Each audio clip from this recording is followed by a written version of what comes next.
Hi again then guys, and welcome to episode 4 of Heavy Hitters, the review series for basically all things big and heavy, or in other words off-roader, so including buggies as well, in the world of Forza Horizon 3 in particular. And this vehicle is a DLC car. It's the Bentley Bentayga, a car which could be great, but maybe not. So how does it fall? Well, straight off the bat, this is a car which is good under certain circumstances. In stock form, it's actually really good. It sits in the A-Class, the handling is excellent, and it doesn't even weigh more than the Continental GT, which for an SUV is pretty impressive. When tuned though, it ironically loses that edge, because in its maximum class of S2, the simple fact is there are plenty of SUVs which can quite handily beat this car in a straight line. So what then about my individual scores and ratings? Well, for those who are maybe new, we break down every car into 5 categories, being handling, acceleration, top-end speed, value for money, and finally usability in a racing setting. So what about the handling first of all? It is after all a big heavy vehicle.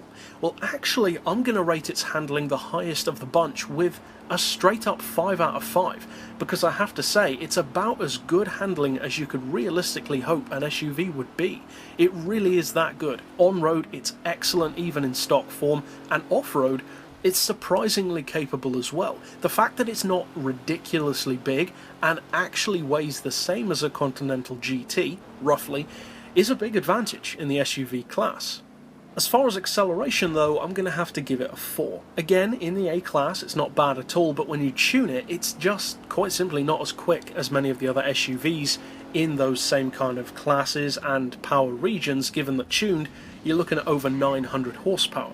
As far as top-end speed, I'm going to have to rate it even lower again with a 3, because it's just not good enough. You're looking at around 220 miles per hour, which is only as good as a Lamborghini LM002, which is a much older and more affordable vehicle given that you don't need a DLC pack for it.